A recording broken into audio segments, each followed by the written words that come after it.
You've seen it 1,000 times, right? Hanging in a science classroom, printed in a textbook, the periodic table.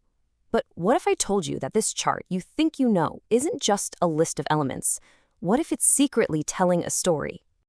I mean, let's just dive right into that. What if we just for a moment stop seeing these boxes as ingredients for molecules and start seeing them as something way, way deeper? What if this thing is actually a blueprint, a kind of universal story of development, a narrative that explains how identity itself, from a single atom all the way up to a person, learns how to exist, how to relate, and how to grow? So let's try reading it that way. Our story kicks off with the most basic rule of this entire world, the principle that governs the very first, simplest forms of being. Okay, so here's the fundamental rule of this whole game. In the very beginning, a single identity can only express one dominant direction. It can lean outward or it can lean inward, but it can't do both. This gives it this really pure, focused will, but it also makes it super fragile. It hasn't learned how to balance itself out yet. So from that one simple rule, the first two fundamental choices pop into existence.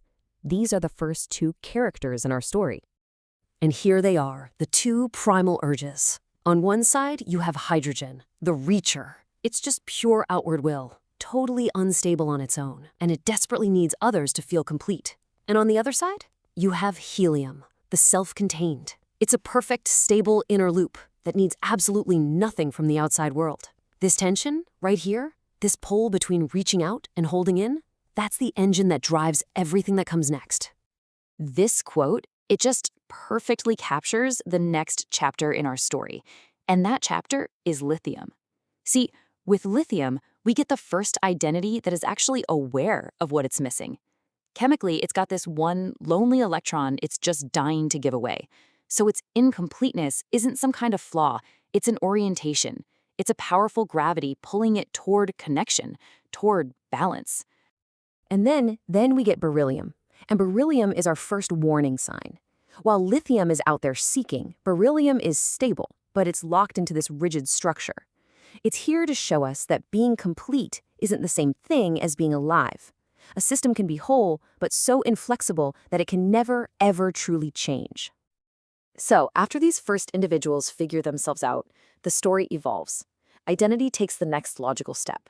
It moves from being a solo I to forming the very first, kind of fragile, we. The simple selves start building the first households.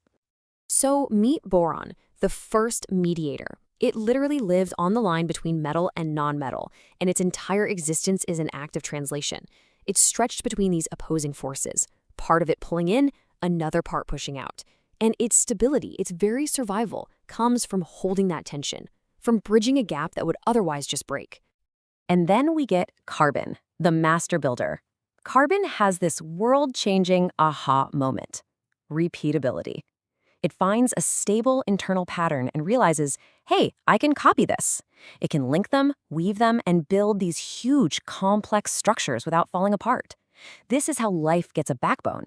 It's the moment identity realizes that a pattern that works inside me can also work beside me. Okay, so as these little households get more complex, the next huge leap happens. Identity stops just reacting to the outside world and starts building a complex world inside itself. It starts to develop its own internal architecture. Silicon is the first great architect of this inner world.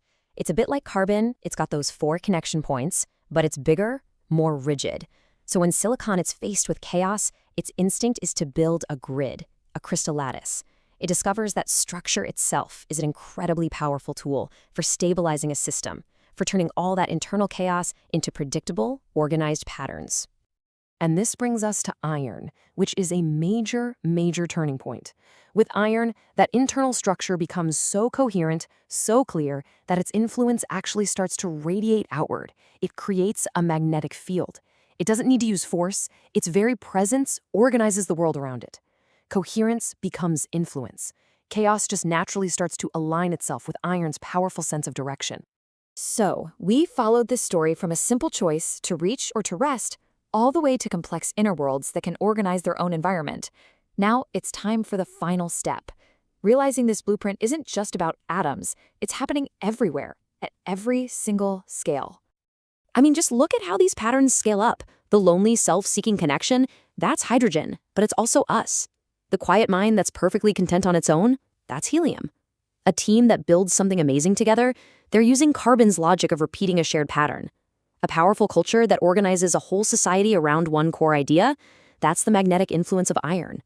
And of course, that rigid system that just can't change, that's the warning of beryllium, playing out all over again.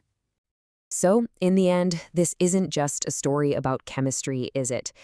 It's a story about us. It's a map of how things become what they are. And if this blueprint really is woven into everything, it leaves us with one last, pretty personal question. Right now, in this moment of your life, which element are you?